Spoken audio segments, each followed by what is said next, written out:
Plant anatomy का first lecture है meristem, characters and types. Hindi में कहें तो विभज्योतक, लक्षण व प्रकार। तो सबसे पहले आपको पता होना चाहिए कि उत्तक या टिश्यू जो है वो क्या होता है। तो मैंने आपको बताया कि जो कोशिकाएं हैं वो आपस में मिलकर उत्तक का निर्माण करते हैं। ठीक है, तो इसको हम लोग डिफाइन किस तरह से कर सकते हैं। तो कोशिकाएं जब आपस में मिलती हैं तो उसको क्या बोलते हैं, कोशिकीय समूह या सेलुलर ग्रुप बोल देते हैं। ठीक है, तो ग्रुप ऑफ सेल्स या कोशिकाओं का समूह जो एक निश्चित प्रकार का कार्य करने की क्षमता रखता है। ठीक है, which has the capability to perform a particular function.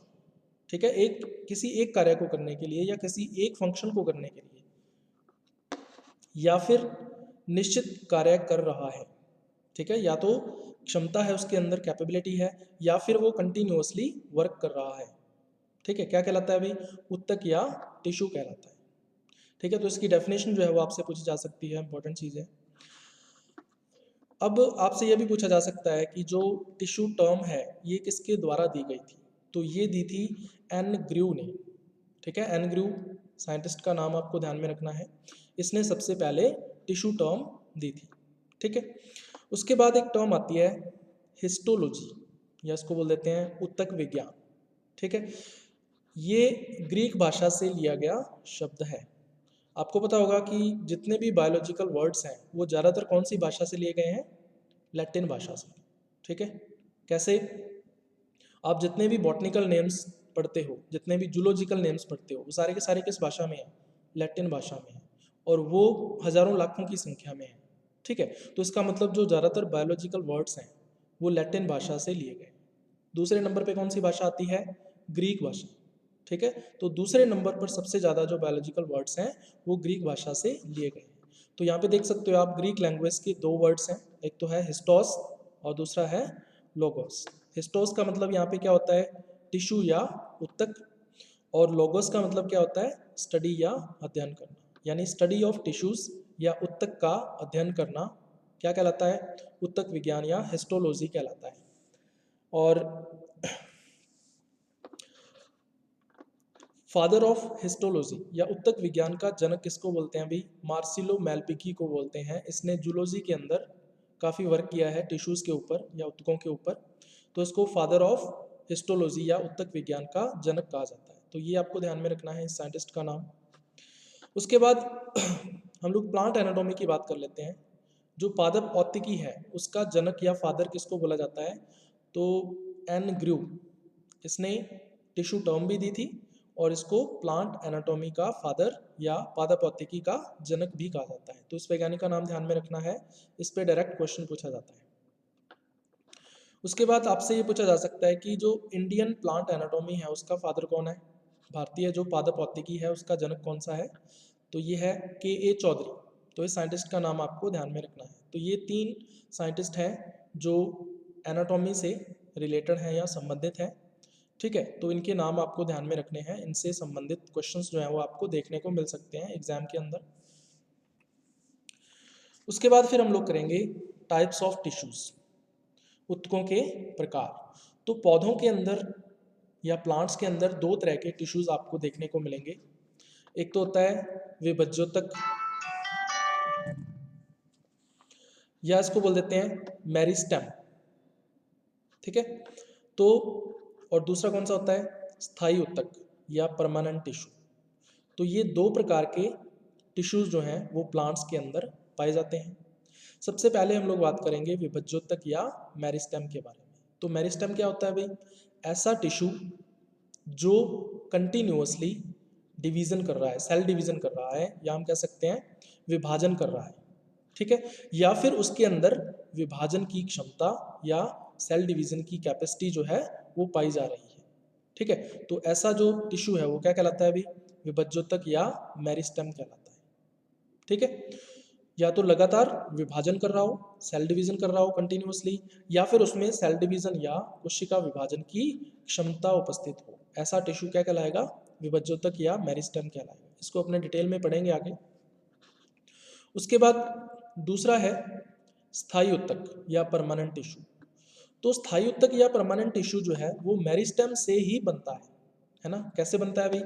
इसमें क्या होता है, जो मेरिस्टेम सेल्स हैं या जो विभज्योतक कोशिकाएं होती हैं वो अपनी विभाजन की जो क्षमता है ना, डिवीजन की जो कैपेसिटी है वो खो देती है ना, उसका लॉस हो जाता है और फिर कोई स्थायी कार्य या कोई परमानेंट वर्क करने लग जाती है।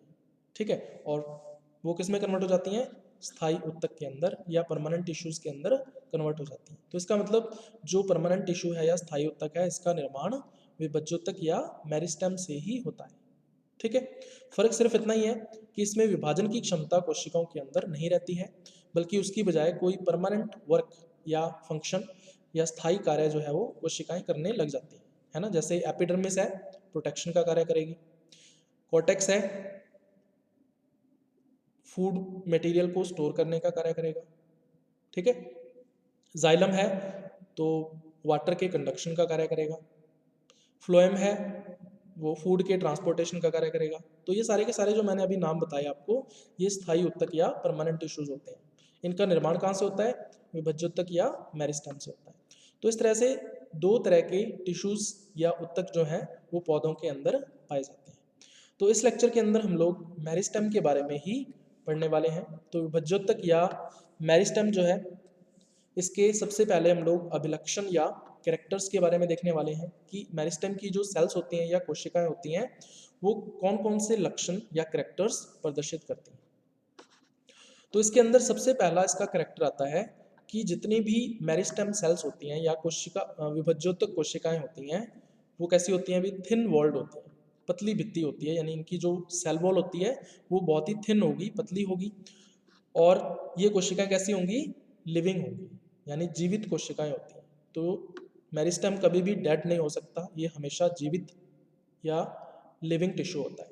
ठीक है, और इसकी भित्ति या जो वॉल है, सेल वॉल जो है वो थिन या पतली होगी। ठीक है, सबसे पहला जो कैरेक्टर है इसका वो ये है। दूसरा कैरेक्टर क्या है? अभी जो सेल्स या कोशिकाएं हैं वो सघनता से विन्यासित रहती हैं। सघनता से विन्यासित का क्या मतलब है? कंडेंसली अरेंज रहती हैं, यानी कि एक दूसरे के पास पास स्थित होती हैं। इनके बीच में कोई भी इंटरसेलुलर स्पेस या अंतराकोशिकीय अवकाश नहीं होता है। ठीक है, तो जैसे अगर अपने यहाँ पे डायग्राम देख रहे हो आप, एक तरफ स्फेरिकल सेल्स बनाई हुई हैं, तो जब स्फेरिकल सेल्स बनाते हैं तो इनके बीच में इंटरसेलुलर स्पेसेस रह जाते हैं। तो इस टिश्यू को हम लोग मेरिस्टेम नहीं कह सकते। ठीक है ना, तो ये गलत है, रॉन्ग है। लेकिन इस तरफ देख सकते हो आप, एंगुलर सेल्स बनी हुई हैं और एंगुलर सेल्स एक दूसरे के साथ इस प्रकार से लगी हुई हैं या जुड़ी हुई है कि इनके बीच में कोई भी इंटरसेलुलर स्पेस या अंतराकोशिकीय अवकाश नहीं है। ठीक है, तो हम लोग मेरिस्टेम को इस तरह से शो कर सकते हैं या प्रदर्शित कर सकते हैं अगर हम इसको डायग्राम में शो करते हैं तो। ठीक है, तो ये आपको पता चल गया। कोशिकाएं डेंसली अरेंज्ड होती हैं या सघनता से विन्यासित होती हैं और इनके बीच में इंटरसेलुलर स्पेसेस या अंतराकोशिकीय अवकाश जो होते हैं उनका पूर्णतः अभाव होता है। ठीक है, ये है दूसरा कैरेक्टर इसका। उसके बाद तीसरे कैरेक्टर की हम लोग बात करते हैं। इन कोशिकाओं के अंदर अगर अपने देखें, मेरिस्टेम सेल्स के अंदर जो न्यूक्लियस या केंद्रक होता है वो कैसा होता है भाई? लार्ज साइज का होता है, यानी कि बड़े आकार का होता है। ठीक है, अभी ये बड़े आकार का क्यों होता है वो भी मैं आपको बताऊंगा अभी। इसके अलावा जो इसका प्रोटोप्लाज्म होता है या जीव द्रव्य होता है वो कैसा होता है अभी? सघन होता है, डेंस होता है। ठीक है, तो इस डायग्राम में आप देख सकते हो एंगुलर शेप्ड सेल है और इसके अंदर आपको ऑरेंज कलर का न्यूक्लियस दिख रहा होगा जो कि काफ़ी बड़े आकार का है, लार्ज साइज का है। और इसके अलावा इसके चारों ओर क्या है? इसका प्रोटोप्लाज्म या जीव द्रव्य है जो कैसा है? डेंस या सघन है। ठीक है, तो ये खास बात होती है मेरिस्टेम सेल या विभज्योतक कोशिका की। अब न्यूक्लियस लार्ज साइज का है, प्रोटोप्लाज्म डेंस है, ऐसा क्यों है? ठीक है, तो जब कोशिका विभाजन करती है तो कोशिका विभाजन कोशिका चक्र के द्वारा होता है या सेल साइकिल का नाम आपने सुना होगा। सेल साइकिल के अंदर टोटल दो फेजेस होती हैं। एक तो होती है इंटरफेज और दूसरी होती है एम फेज। इंटरफेज को अंतरावस्था भी कहते हैं हिंदी के अंदर। इंटरफेज या अंतरावस्था को फिर आगे तीन सब स्टेजेस के अंदर या उप अवस्थाओं के अंदर विभाजित किया जाता है, G1, S और G2। ठीक है, ये 3 सब स्टेजेस होती हैं, ये आपको ज़्यादा करने की ज़रूरत नहीं है। हमें सिर्फ ये समझना है कि अंतरावस्था जो होती है या इंटरफेज जो होती है कोशिका चक्र की या सेल साइकिल की, उसमें नए अणुओं का निर्माण होता है ना, न्यू मॉलिक्यूल्स जो है उनका फॉर्मेशन होता है। और ये न्यू मॉलिक्यूल्स कौन कौन से हैं अभी? डीएनए एंड प्रोटीन है। ठीक है, प्रोटीन कहाँ बनेगी? प्रोटोप्लाज्म के अंदर बनेगी। डीएनए कहाँ बनेगा अभी? न्यूक्लियस के अंदर बनेगा। तो न्यूक्लियस के अंदर डीएनए बन रहा है, डीएनए की मात्रा क्या हो जाती है? डबल हो जाती है। इसी वजह से जो न्यूक्लियस है उसका जो आकार है या साइज है वो बढ़ जाता है। और प्रोटोप्लाज्म में क्या बन रहा है? प्रोटीन बन रही है। और इस प्रोटीन निर्माण की वजह से ही जो प्रोटोप्लाज्म है वो कैसा हो जाता है? डेंस हो जाता है। तो डीएनए व प्रोटीन का निर्माण होता है अंतरावस्था के अंदर या इंटरफेज के अंदर, और इसी वजह से जो न्यूक्लियस है वो लार्ज साइज का हो जाता है, बड़े आकार का हो जाता है। और जो प्रोटोप्लाज्म है या जीव द्रव्य है वो कैसा हो जाता है? डेंस या सघन हो जाता है। ठीक है, तो इस डायग्राम के अंदर आप देख सकते हो एम फेज के अंदर क्या होता है भाई? सेल डिवीजन होता है। यहाँ पे एम का मतलब माइटोसिस भी हो सकता है और म्यूसिस भी हो सकता है, लेकिन यहाँ पे हमें माइटोसिस या समसूत्री विभाजन से मतलब है। तो यहाँ पे एम का मतलब आप मान के चलो समसूत्री विभाजन या माइटोसिस। तो इसका मतलब ये क्या है? एम फेज में सेल डिवीजन या कोशिका विभाजन होता है। और बाकी जो बची हुई फेज है उसको क्या बोलते हैं? इंटरफेज या अंतरावस्था। इसको रेस्टिंग फेज भी बोल देते हैं। इसके अंदर डीएनए व प्रोटीन का फॉर्मेशन या निर्माण होता है। ठीक है, इसी वजह से न्यूक्लियस लार्ज साइज का और प्रोटोप्लाज्म डेंस हो जाता है। तो ये एक कैरेक्टर है या गुण है मेरिस्टेम सेल्स का जो आपको पता होना चाहिए। इसके अलावा जो माइटोकॉन्ड्रिया है वो बहुत अधिक संख्या में प्रेजेंट होती हैं। ठीक है, ऐसा क्यों है भाई? माइटोकॉन्ड्रिया को हम लोग क्या बोलते हैं? कोशिका का शक्ति गृह भी बोलते हैं, power house of the cell. ऐसा क्यों है? क्योंकि इससे पावर मिलती है। और पावर क्या होती है? एनर्जी या ऊर्जा, है ना। और ऊर्जा हमें माइटोकॉन्ड्रिया से किस रूप में मिलती है? एटीपी के रूप में मिलती है, क्योंकि एटीपी का जो निर्माण है वो कहाँ पे होता है? माइटोकॉन्ड्रिया के अंदर होता है। अब देखो, जो मेरिस्टेम सेल्स हैं या विभज्यतक कोशिकाएं हैं वो लगातार कोशिका विभाजन या सेल डिवीजन करती रहती हैं।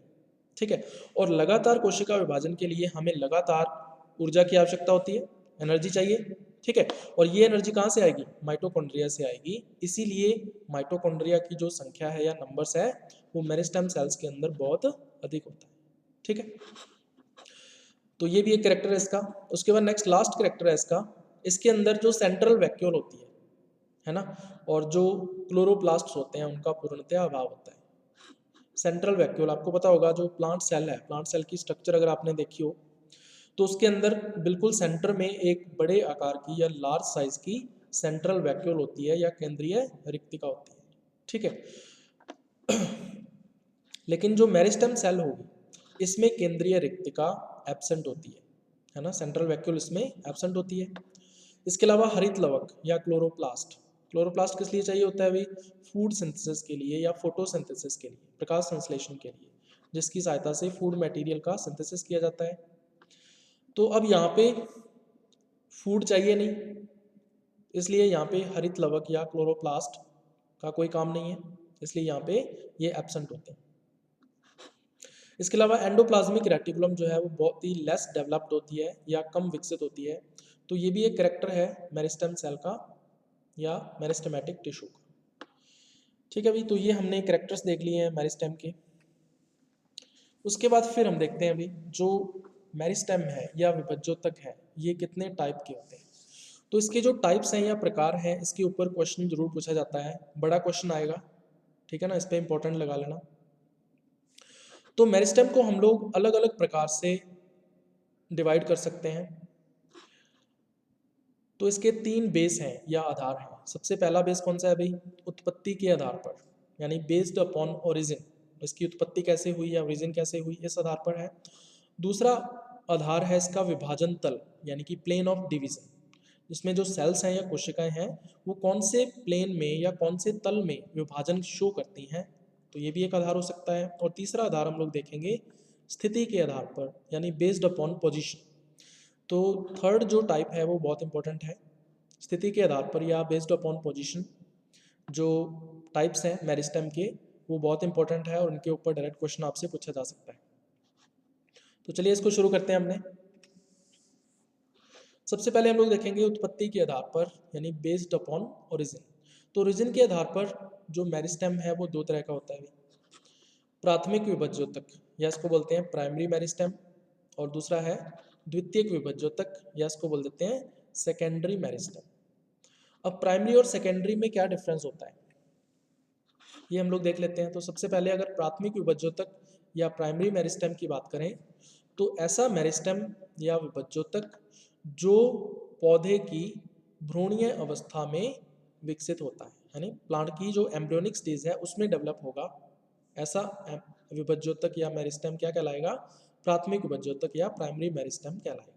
अब इसका जो फॉर्मेशन है या डेवलपमेंट है वो एक अनडिफरेंशिएटेड टिश्यू से होता है या एक अविभेदित उत्तक से होता है, और उस उत्तक का नाम आपको ध्यान में रखना है। हिंदी में इसको बोल देते हैं प्राक विभज्योतक और इंग्लिश में इसको बोलते हैं प्रोमेरिस्टेम।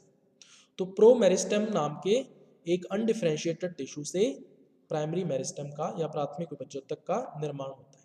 ठीक है, अब इसका उदाहरण या एग्जाम्पल आपको ध्यान में रखना है इंट्राफेसिकुलर कैम्बियम या इसको बोल देते हैं अंतर संवहनी एदा। आपने छोटी क्लासेस के अंदर नाम सुना होगा संवहन पूल का, है ना, या वास्कुलर बंडल का। तो वास्कुलर बंडल के अंदर तीन टिश्यूज होते हैं, है ना। एक तो होता है जाइलम, दूसरा होता है फ्लोएम, और जाइलम और फ्लोएम को अलग करने वाला एक उत्तक होता है जिसको बोल देते हैं कैम्बियम। ठीक है, या उसको एधा भी बोल देते हैं। तो वो जो कैम्बियम या एधा होती है वास्कुलर बंडल के अंदर, उसको क्या बोलते हैं? उसको बोलते हैं इंट्राफेसिकुलर कैम्बियम, अंतर संवहनी एधा। इसको अपने डायग्राम से देखेंगे आगे। तो ये जो इंट्राफेसिकुलर कैम्बियम है ये एम्ब्रियोनिक स्टेज में या भ्रूणीय अवस्था के अंदर ही बनती है, इसलिए हम लोग इसको क्या बोल देते हैं? प्राइमरी मेरिस्टेम या प्राथमिक विभज्योतक बोल देते हैं।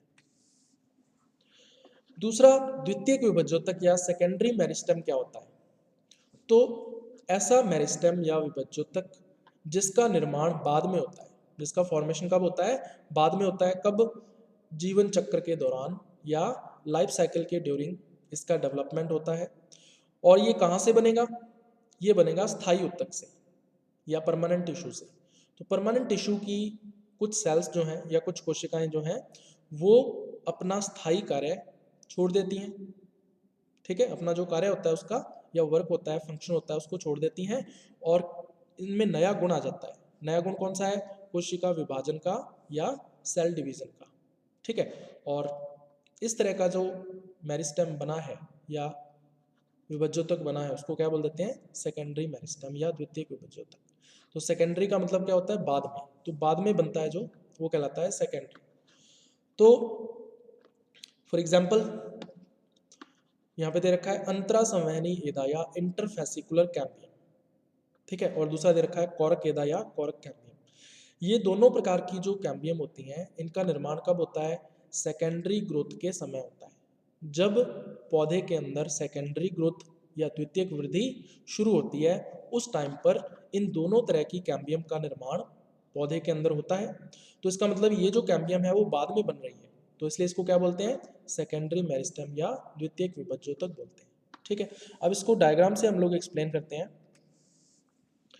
तो ये डायग्राम आपको दिख रहा होगा अभी, ये है टीएस डाइकोट स्टेम, एक द्विबीजपत्री तना है, उसका हमने अनुप्रस्थ काट काटा है। ठीक है, अब इसको ध्यान से देखोगे, इसमें सबसे बाहर की तरफ क्या होती है? अभी इसकी एपिडर्मिस या अधिचर्म होती है, वो हमने यहाँ पे नाम से शो नहीं की है। अधिचर्म के ठीक नीचे क्या होता है? कॉर्टेक्स होता है। ठीक है, कॉर्टेक्स या वल्कुट होता है। तो ये जो कॉर्टेक्स या वल्कुट है इसकी कोशिकाएं अपना कार्य या फंक्शन छोड़ देती हैं और विभाजन की क्षमता धारण कर लेती हैं, है ना। कोशिका विभाजन या सेल डिवीजन की कैपेसिटी इनमें आ जाती है और इस तरह से ये कैम्बियम में या एधा में विकसित हो जाती हैं, और इसी एधा या कैम्बियम को क्या बोल देते हैं? Korg cambium. ठीक है, तो ये कॉरक कैम्बियम क्या है? सेकेंडरी मेरिस्टेम है या द्वितीयक विभज्योतक है जो कि बाद में कहाँ से बनता है? कॉर्टेक्स से बनता है। ठीक है, चलिए उसके बाद फिर हम लोग बात करते हैं अंदर की तरफ। देखो यहाँ पे आपको वास्कुलर बंडल्स दिख रहे होंगे, ये वास्कुलर बंडल है, टोटल 5 वास्कुलर बंडल्स आपको दिख रहे होंगे। तो जो कैम्बियम वास्कुलर बंडल्स के बीच में उपस्थित है ना, ये वाली, इस कैम्बियम को हम लोग क्या बोल देते हैं, इंट्राफेसिकुलर कैम्बियम। इंट्रा का मतलब क्या होता है, अंदर की तरफ। तो किसके अंदर है ये, वास्कुलर बंडल के यानी कि संवहन पूल के अंदर उपस्थित है। ठीक है, अब जब सेकेंडरी ग्रोथ या द्वितीयक वृद्धि शुरू होनी होती है, उस टाइम पर वास्कुलर बंडल्स के बीच का जो टिश्यू होता है, ठीक है, ये वाला जो टिश्यू है या ये वाला जो टिश्यू है, यहाँ पर जो सेल्स हैं या कोशिकाएं हैं वो विभाजन की क्षमता धारण कर लेती हैं, यानी इनमें सेल डिवीजन की कैपेसिटी आ जाती है और ये एक कैम्बियम स्ट्रिप बना देती हैं। और इसी कैम्बियम स्ट्रिप को क्या बोल देते हैं, इंटरफेसिकुलर कैम्बियम। इंटर का मतलब होता है दो चीज़ों के बीच में, फेसिकुलर यहाँ पे वास्कुलर बंडल के लिए यूज किया जाता है। तो दो वास्कुलर बंडल्स के बीच में अगर कोई कैम्बियम उपस्थित है तो उसको बोल देते हैं इंटरफेसिकुलर कैम्बियम। ठीक है, तो इंटरफेसिकुलर कैम्बियम बन गई। और ये कैम्बियम किसके साथ जुड़ती है, ये जुड़ती है इंट्राफेसिकुलर कैम्बियम के साथ। तो इस प्रकार से एक रिंग बन जाता है या एक वलय बन जाता है, जिसको क्या बोलते हैं, वास्कुलर कैम्बियम रिंग, या इसको क्या बोल देते हैं, संवहनी एधा वलय बोल देते हैं। ठीक है, तो एक तो वास्कुलर कैम्बियम रिंग बन गया और दूसरा क्या बनता है, कॉर्क कैम्बियम रिंग बन जाता है। तो जब इन दोनों रिंग्स या वलयों का निर्माण हो जाता है, तब पौधे के अंदर द्वितीयक वृद्धि या सेकेंडरी ग्रोथ शुरू हो जाती है। ठीक है, तो अब आपको प्राइमरी और सेकेंडरी टाइप के जो टिश्यूज हैं या मेरिस्टेम है उसके बारे में आपको पता चल गया होगा। अब एक चीज़ हमेशा ध्यान में रखना भी, जो ट्रीज होते हैं, है ना, ट्रीज कौन से होंगे भी, हमेशा द्विबीजपत्री वृक्ष होंगे, यानी कि डाइकोट ट्रीज होंगे। तो डाइकोट ट्रीज जो होते हैं उनके अंदर जो सेकेंडरी ग्रोथ है या द्वितीयक वृद्धि है वो कब शुरू होती है, लगभग 1 वर्ष के पश्चात, आफ्टर 1 ईयर। यानी 1 वर्ष तक क्या होगा, उनमें प्राइमरी ग्रोथ होगी यानी प्राथमिक वृद्धि होगी, यानी लंबाई में वृद्धि होगी। और 1 वर्ष के पश्चात उनमें प्राइमरी ग्रोथ के साथ साथ जो सेकेंडरी ग्रोथ है या द्वितीयक वृद्धि है वो भी शुरू हो जाती है। तो द्वितीयक वृद्धि में क्या होता है, पौधे की मोटाई के अंदर, या जैसे तना है या शाखाएं हैं, उनकी मोटाई के अंदर वृद्धि होती है। ठीक है, तो उसको सेकेंडरी ग्रोथ बोल देते हैं हम लोग। तो डाइकोट ट्रीज जो होते हैं या द्विबीजपत्री जो वृक्ष होते हैं, उनमें 1 वर्ष तक तो प्राइमरी ग्रोथ होगी और 1 वर्ष के पश्चात सेकेंडरी ग्रोथ भी उनमें शुरू हो जाती है। तो इसका मतलब ये जो कॉर्क कैम्बियम है या इंटरफेसिकुलर कैम्बियम है, इनका जो निर्माण है वो 1 वर्ष के पश्चात होगा, जब सेकेंडरी ग्रोथ शुरू होनी होगी। लेकिन जो इंट्राफेसिकुलर कैम्बियम है, ये शुरू से ही इन वास्कुलर बंडल्स के अंदर उपस्थित होती है, इसीलिए इसको क्या बोल देते हैं, प्राइमरी। और इंटरफेसिकुलर कैम्बियम और कॉर्क कैम्बियम जो कि 1 वर्ष के बाद डेवलप होती है, इसको क्या बोल देते हैं, सेकेंडरी। ठीक है, तो प्राइमरी और सेकेंडरी मेरिस्टेम के बारे में आपको डिटेल में समझ में आ गया होगा। उसके बाद दूसरा बेस है या आधार है विभाजन तल के आधार पर, यानी कि based upon plane of division. जो सेल्स हैं वो 3 तरह से विभाजन कर सकती हैं। ठीक है, कौन कौन सा टाइप हो सकता है, अभी आपने सुना होगा एंटीक्लाइनल डिवीजन, या इसको बोल देते हैं अपनत्व विभाजन। दूसरा होता है पेरिक्लाइनल डिवीजन, या इसको बोल देते हैं परिणत विभाजन। और तीसरा होता है ऑब्लीक डिवीजन, या इसको तिरछा विभाजन भी बोल देते हैं। तो 3 तरह के सेल डिवीजन या 3 तरह के डिवीजन जो है वो सेल्स शो करती हैं, 3 तरह के विभाजन कोशिकाओं के द्वारा प्रदर्शित किए जाते हैं। तो 3 तरह के प्लेन होते हैं या तल होते हैं। तो इसके आधार पर जो मेरिस्टेम है उसको 3 कैटेगरीज में डिवाइड किया गया है। रिब मेरिस्टेम, हिंदी वाले भी इसको ऐसे लिखोगे रिब मेरिस्टेम। दूसरा होता है प्लेट मेरिस्टेम और तीसरा होता है मास मेरिस्टेम। तो 3 टाइप्स हैं based upon plane of division, यानी विभाजन तल के आधार पर। तो सबसे पहले अगर हम रिब मेरिस्टेम की बात करें तो इसकी जो सेल्स या कोशिकाएं होती हैं वो केवल एंटीक्लाइनल डिवीजन शो करती हैं या अपनत्व विभाजन प्रदर्शित करती हैं। ठीक है, अब आपको पता होना चाहिए कि एंटीक्लाइनल डिवीजन क्या होता है। एंटीक्लाइनल डिवीजन जैसे कोई एक परत है कोशिकाओं की, ठीक है, उस परत के अंदर 5 कोशिकाएं हैं, ठीक है, उनमें एक कोशिका विभाजन हुआ, एंटीक्लाइनल डिवीजन या अपनत्व विभाजन, तो 5 से कितनी कोशिकाएं हो जाएंगी? 6 कोशिकाएं हो जाएंगी। फिर से एक और हुआ, 7 कोशिकाएं हो जाएंगी। तो इस तरह से जब एक परत के अंदर या एक लेयर के अंदर कोशिकाओं की संख्या लगातार बढ़ती जाती है, तो इस प्रकार का जो सेल डिवीजन है या कोशिका विभाजन है वो क्या कहलाता है? एंटीक्लाइनल डिवीजन या अपनत्व विभाजन कहलाता है। ठीक है, फॉर एग्जाम्पल, उदाहरण के लिए रूट एंड स्टेम के अंदर यानी जड़ और तने के अंदर जो उसका एपिकल पार्ट होता है, शीर्ष भाग होता है, उसके अंदर एंटीक्लाइनल डिविजन्स या अपनत्व विभाजन देखने को मिलते हैं। ठीक है, तो इसके शीर्ष पर जो उपस्थित मेरिस्टेम या विभज्योतक होता है उसका नाम हमने क्या रख दिया? Rib meristem. ठीक है, तो ये पहला टाइप है। दूसरा टाइप आता है भाई प्लेट मेरिस्टेम। तो जैसा कि आपको नाम से पता चल रहा होगा प्लेट, तो प्लेट का मतलब क्या है कि जो सेल्स हैं या कोशिकाएं हैं वो तलों में विभाजित होती हैं। ठीक है ना, तलों का मतलब यहाँ पे क्या है? पेरिक्लाइनल डिवीजन, या इसको बोल देते हैं परिणत विभाजन। तो पेरिक्लाइनल डिवीजन में क्या होता है भाई? नंबर ऑफ सेल्स या कोशिकाओं की संख्या उतनी ही रहती है, लेकिन जो लेयर्स हैं या परतें हैं कोशिकाओं की, उनकी संख्या बढ़ती जाती है। ठीक है, जैसे एक लीफ है या एक पत्ती है, उसके अंदर अगर आप उसका अनुप्रस्थ काट काटते हो या ट्रांसफर सेक्शन काटते हो तो उसके अंदर आपको कोशिकाओं की लेयर्स या परतें दिखाई देंगी। ठीक है, तो इन परतों का जो निर्माण है वो कैसे होता है? परिणत विभाजन यानी पेरिक्लाइनल डिवीजन से होता है। तो इससे होगा क्या? अभी सरफेस की ग्रोथ होती है यानी कि सतह की वृद्धि होती है। तो लीफ जो है उसकी सतह की जो वृद्धि है या सरफेस की जो ग्रोथ है वो पेरिक्लाइनल डिवीजन या परिणत विभाजन की वजह से होती है। तो इस तरह का विभाजन क्या कहलाता है? अभी इस तरह का जो मेरिस्टेम है वो क्या कहलाता है? Plate meristem. तो प्लेट मेरिस्टेम कहाँ देखने को मिलता है? लीफ के अंदर या पत्ती के अंदर देखने को मिलता है। तो ये है दूसरे टाइप का मेरिस्टेम। तीसरा टाइप इसमें आता है मास मेरिस्टेम। ठीक है, मास का मतलब क्या होता है? समूह या ग्रुप। और ग्रुप कैसे बन सकता है अभी? जब कोशिकाएं सभी तलों में विभाजन प्रदर्शित करती हैं, है ना।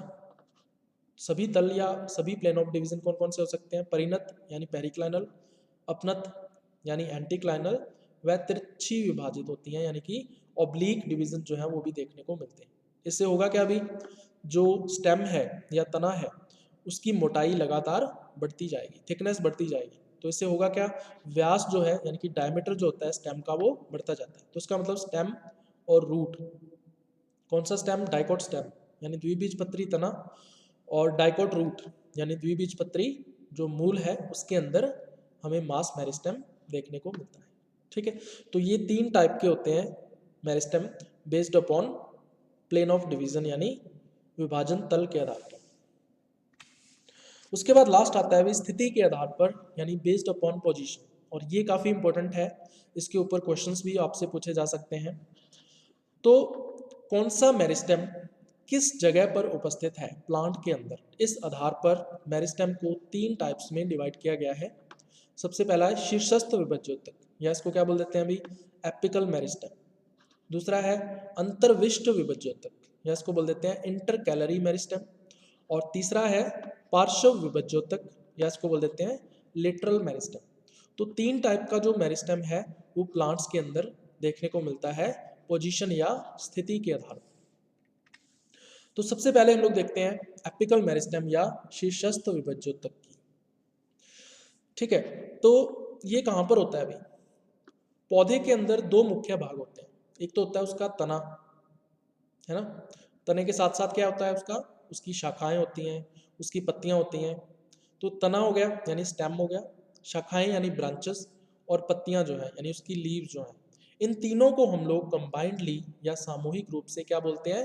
शूट बोल देते हैं, है ना, या हिंदी में इसको क्या बोल देते हैं अभी? प्ररोह बोल देते हैं। ठीक है, और दूसरा क्या होता है इसका? रूट। रूट के अंदर क्या हो सकता है? ज़्यादा से ज़्यादा शाखाएं हो सकती हैं, है ना। लीफ वगैरह तो वहाँ पे लगती नहीं है, तो रूट को क्या बोलते हैं फिर? रूट या मूल ही बोल देते हैं। तो जैसा कि इसके नाम से पता चल रहा है एपिकल या शीर्षस्थ, तो इसका मतलब ये पौधे के जो शीर्ष भाग होंगे। अब शीर्ष भाग कहाँ पे हो सकते हैं? तने का शीर्ष भाग हो सकता है, या जो शाखाएं होती हैं तने की, ब्रांचेस होती हैं, उनका शीर्ष भाग हो सकता है। तो उनके ऊपर जो मेरिस्टेम उपस्थित होता है उसको क्या बोल देते हैं, एपिकल मेरिस्टेम बोलते हैं। ठीक है, तो ये कहाँ पर उपस्थित हो सकता है, एक तो प्ररोह यानी कि शूट के शिखागर एपेक्स पर उपस्थित हो सकता है, और दूसरा जो मूल या रूट होती है उसके एपेक्स पर या शीर्ष भाग पर उपस्थित हो सकता है। तो मूल शिखागर यानी रूट एपेक्स व प्ररोह शिखागर यानी शूट एपेक्स पर ये पाया जाता है। और इसका और साथ में ये क्या होता है भी, सर्वव्यापी होता है। सर्वव्यापी यानी यूनिवर्सल होता है। इसका मतलब जितने भी प्लांट्स होते हैं या जितने भी पौधे होते हैं उन सभी में एपिकल मेरिस्टेम पाया जाता है। ठीक है, तो ये सर्वव्यापी है या यूनिवर्सल है। अब इसका काम क्या होता है भाई, एपिकल मेरिस्टेम क्या करता है, प्राथमिक वृद्धि करता है, यानी प्राइमरी ग्रोथ के लिए ये रिस्पॉन्सिबल होता है। यानी पौधा जो है अपनी लंबाई में वृद्धि करेगा, किस वजह से, एपिकल मेरिस्टेम की वजह से या शीर्षस्थ विभज्योतक की वजह से। इसको अपने डायग्राम में देखेंगे, आगे डिटेल में बताऊंगा मैं आपको।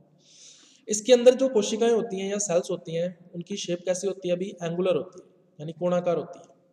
तो कोणाकार या एंगुलर सेल्स इसके अंदर आपको देखने को मिलेंगे। तो ये 4 मेन पॉइंट्स हैं जो आपको एपिकल मेरिस्टेम के बारे में ध्यान में रखने हैं। उसके बाद दूसरा टाइप आता है इंटरकैलरी मेरिस्टेम, या इसको बोल देते हैं अंतर्विष्ट विभज्योतक।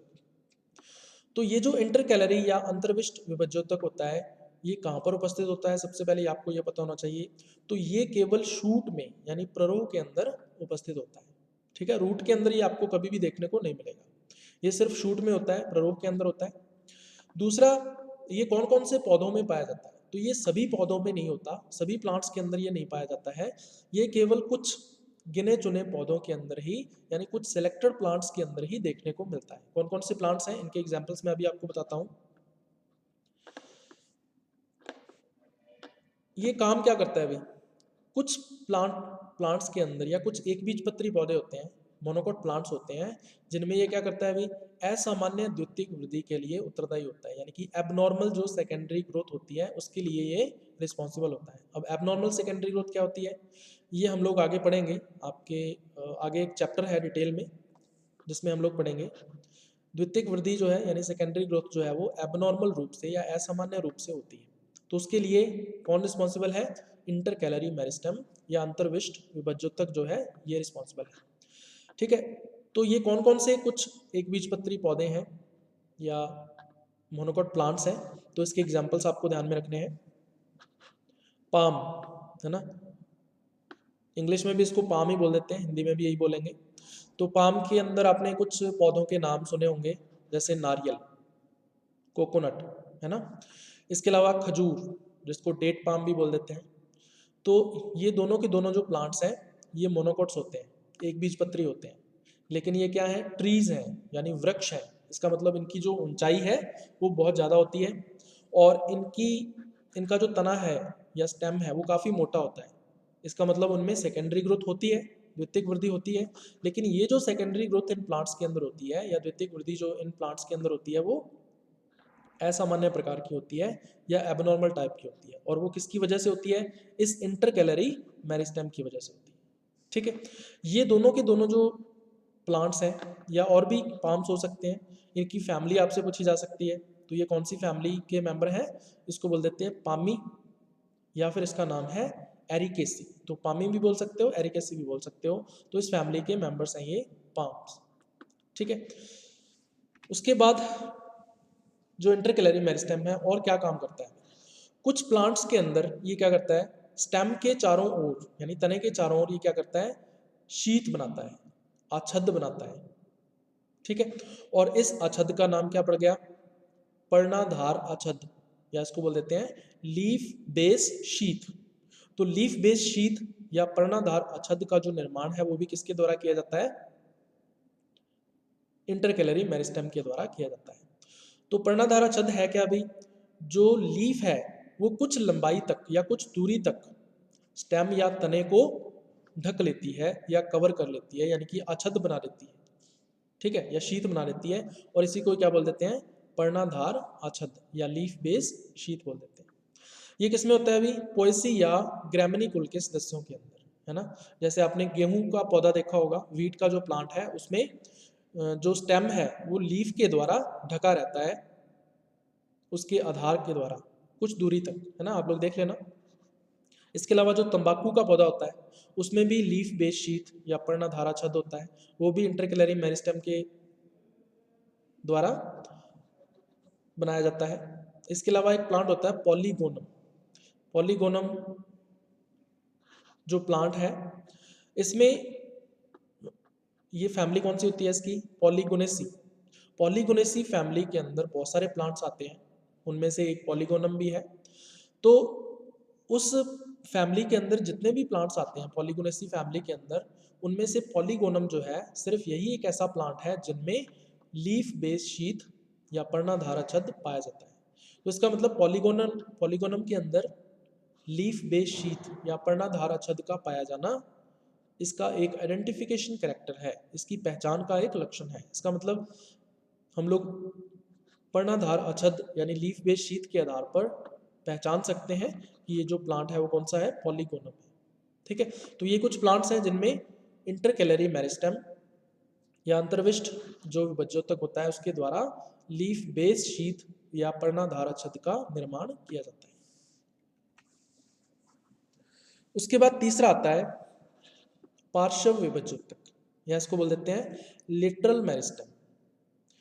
तो जैसा कि इसके नाम से पता चल रहा है, ये लिटरल साइड में यानी पार्श्वों में उपस्थित होता है। इसके डायग्राम के अंदर हम लोग देखेंगे क्या पोजीशन होती है इसकी। अब ये कहाँ पर पाया जाता है, पौधे के अंदर रूट और शूट में, दोनों में पाया जाता है। ठीक है, मूल के अंदर भी होगा और ये प्ररो यानी शूट के अंदर भी पाया जाएगा। अब ये कौन से पौधों में पाया जाता है, तो आपको ध्यान में रखना है डाइकोट्स जो प्लांट्स होते हैं यानी द्विबीजपत्री जो पौधे होते हैं उनमें, और इसके अलावा जो अनावर्त बीजी पौधे होते हैं यानी जिम्नोस्पर्म्स जो प्लांट्स होते हैं इनमें ये पाया जाता है। मोनोकोट्स में या एक बीजपत्री पौधों में इसका पूर्णतः अभाव होता है। इसके अलावा टेरिडोफाइट्स, ब्रायोफाइट्स वगैरह में भी ये नहीं पाया जाता है। ठीक है, तो ये चीज़ ध्यान में रखनी है आपको। तो यह केवल द्विबीजपत्री यानी डाइकोट्स और अनावर्त बीजी यानी जिम्नोस्पर्म्स में ही पाया जाता है। अब इसका काम क्या होता है अभी लेटरल मेरिस्टेम का, तो इसका जो मेन फंक्शन है वो है नॉर्मल सेकेंडरी ग्रोथ यानी सामान्य द्वितीयक वृद्धि।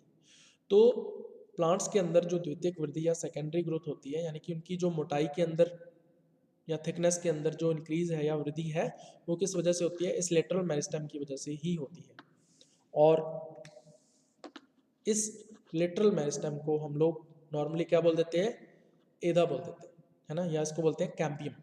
तो कैम्बियम या एधा जो है वो लेटरल मेरिस्टेम ही होता है। तो एधा का नाम हमने सुना है, कहाँ पे होती है ये, वास्कुलर बंडल्स के अंदर होती है। या इसके अलावा हमने दो नाम और पढ़े हैं, कौन कौन से, कॉर्क कैम्बियम है ना, इंटरफेसिकुलर कैम्बियम है, इंट्राफेसिकुलर कैम्बियम है। तो ये सारे के सारे क्या होते हैं, लेटरल मेरिस्टेम या पार्श्व विभज्योतक ही होते हैं।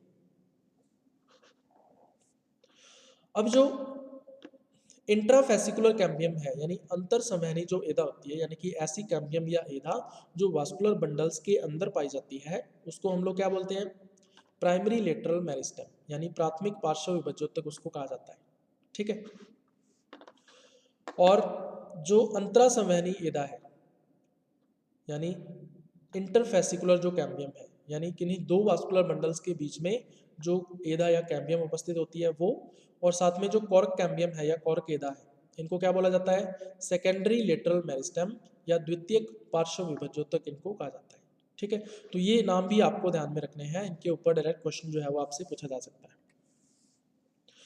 तो इस डायग्राम के अंदर आप लोग देख सकते हो, ये हमने बनाया है एक प्लांट की एम्ब्रियोनिक स्टेज है यानी भ्रूणीय अवस्था है। तो भ्रूणीय अवस्था के अंदर दो भाग होते हैं इसके, एक तो होता है प्लूम्यूल और एक होता है रेडिकल। प्लूम्यूल को क्या बोल देते हैं अभी, प्रांकुर बोल देते हैं इसको हिंदी के अंदर, और जो रेडिकल है इसको क्या बोल देते हैं, मूलांकुर बोल देते हैं।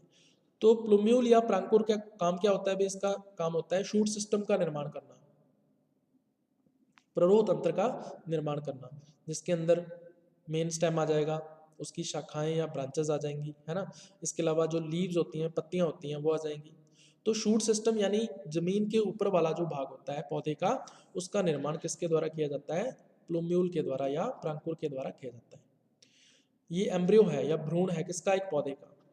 और इसके नीचे की तरफ होता है रेडिकल या मूलांकुर। इसका काम क्या होता है भी, जो जमीन के नीचे का भाग है पौधे का उसका निर्माण करना।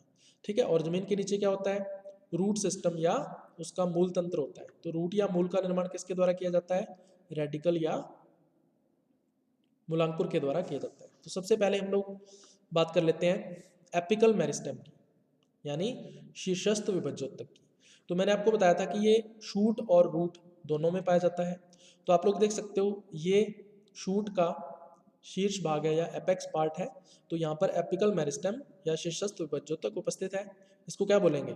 शूट एपिकल मेरिस्टेम बोलेंगे, ठीक है। या इसको क्या बोल देते हैं? प्ररोह शीर्षस्थ विभज्योतक बोल देते हैं, ठीक है। दूसरा, जो रूट का एपेक्स होता है, शीर्ष भाग होता है, वहां पर भी जो एपिकल मेरिस्टेम है वो उपस्थित होगा। तो इसको क्या बोलेंगे? रूट एपिकल मेरिस्टेम बोल देंगे, यानी मूल शीर्षस्थ विभज्योतक बोल देंगे, ठीक है। तो शूट एपिकल मेरिस्टेम का काम क्या है अभी? शूट की प्राइमरी ग्रोथ, है ना, जो प्ररोह होता है उसकी प्राथमिक वृद्धि, यानी उसकी लंबाई में वृद्धि करना। तो पौधे जो हैं वो लंबाई में वृद्धि किस वजह से करते हैं? शूट एपिकल मेरिस्टेम की वजह से करते हैं।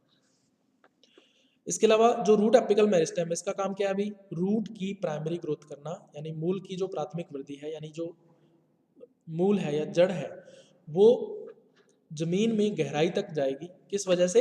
इस रूट एपिकल मेरिस्टेम की वजह से, ठीक है। तो एपिकल मेरिस्टेम हमने देख लिया। दूसरा है हमारा इंटरकैलरी मेरिस्टेम। तो इंटरकैलरी मेरिस्टेम या इसको अंतर्विष्ट विभज्योतक भी बोल देते हैं। तो ये मैंने आपको बताया था कि सिर्फ शूट में होता है, तो इसका मतलब ये प्लूम्यूल के अंदर ही होगा। तो यहाँ पे देख सकते हो आप, इसकी जो पोजीशन है वो एक तो यहाँ पर आएगी और एक पोजीशन जो है वो यहाँ पर आएगी, ठीक है। इसका काम मैंने आपको बता ही दिया, है ना। एक तो होता है एबनॉर्मल सेकेंडरी ग्रोथ, असामान्य द्वितीयक वृद्धि करना, और दूसरा होता है लीफ बेस शीथ, यानी पर्णाधार आच्छादित का निर्माण करना, ठीक है। तो ये है इंटरकैलरी मेरिस्टेम, जो कि कुछ ही प्लांट्स के अंदर होता है, सभी प्लांट्स में नहीं होता। लेकिन यहाँ पे इसकी पोजीशन जो है वो एम्ब्रियो के अंदर या भ्रूण के अंदर वो आपको शो करनी पड़ेगी। तीसरा होता है लेटरल मेरिस्टेम या पार्श्व विभज्योतक। तो ये मैंने आपको बताया था कि शूट और रूट दोनों में होता है। तो इस तरह से शूट में भी आपको शो करना पड़ेगा और रूट में भी आपको शो करना पड़ेगा। इसकी पोजीशन क्या होती है? लेटरल साइड में। तो पार्श्वों में एम्ब्रियो का जो लेटरल साइड होता है, पार्श्व भाग होते हैं, वहाँ पर ये उपस्थित होता है। तो जो शूट में लेटरल मेरिस्टेम होगा उसको क्या बोलेंगे? Shoot lateral meristem. और जो रूट में लेटरल मेरिस्टेम होगा उसको बोलेंगे रूट लेटरल मेरिस्टेम, ठीक है। यहाँ पे डॉट शो किए हुए हैं। डॉट्स का क्या मतलब है? अभी डॉट्स का मतलब ये है कि जो लंबाई है या लेंथ है इस एम्ब्रियो की वो निश्चित नहीं है, अनिश्चित है ना, अनसर्टेन है। ये लगातार लंबाई में वृद्धि कर रहा है या प्राइमरी ग्रोथ कर रहा है, ठीक है अभी। तो लेटरल मेरिस्टेम का काम क्या है अभी? Secondary growth, normal secondary growth या सामान्य द्वितीयक वृद्धि करना, जिसकी वजह से शूट व रूट ये दोनों के दोनों अपनी मोटाई में या थिकनेस के अंदर वृद्धि करते हैं, ठीक है। तो इस डायग्राम से आपको समझ में आ गया होगा तीनों टाइप के जो मेरिस्टेम्स हैं पोजीशन या स्थिति के आधार पर। तो ये 3 टाइप के होते हैं। उसके बाद कुछ और चीजें हैं जो आपको पता होनी चाहिए।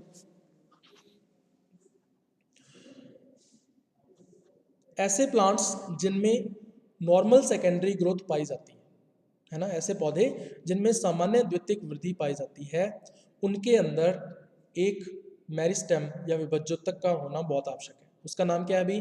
प्राइमरी लेटरल मेरिस्टेम या प्राथमिक पार्श्व विभज्योतक, ठीक है। यानी हम लोग किसकी बात कर रहे हैं अभी? हम लोग बात कर रहे हैं कैम्बियम की। कौन सी कैम्बियम की? जो कैम्बियम वास्कुलर बंडल के अंदर उपस्थित होती है, ठीक है। तो उसको बोल देते हैं प्राथमिक पार्श्व विभज्योतक। तो जिसमें